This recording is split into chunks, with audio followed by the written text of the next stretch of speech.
नमस्कार, कसे आहात? आय होप तुम्ही सगळे मजेत असणार। मिरच्या आणलेल्या होत्या त्या मग मी साफ करून घेतल्या आणि इथे मम्मीने आज मसाला करायला घेतलाय आठवड्याभराचा। कांदा खोबरं कट करून घेतला आणि कोथिंबीर साफ करायला बसल्यात मम्मी। तर सुगंध पूर्ण घरात दरवळत होता। इथे घेतलेत मम्मीने खडे मसाले संपूर्ण।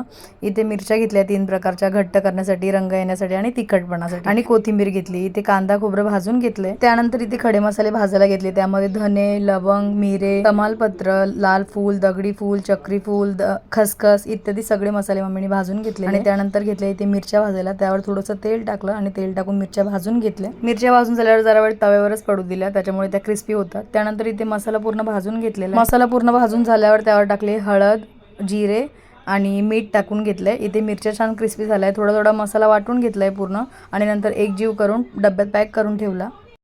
तर सायलीला माझ्या हातचा हे आवडलेला बनवलेला, सो मी तिला आज बनवून दिलंय। कसं झालं सायली? खूप छान, खूप सुंदर, खूप मस्त, खूप आंबटगोड। थँक्यू।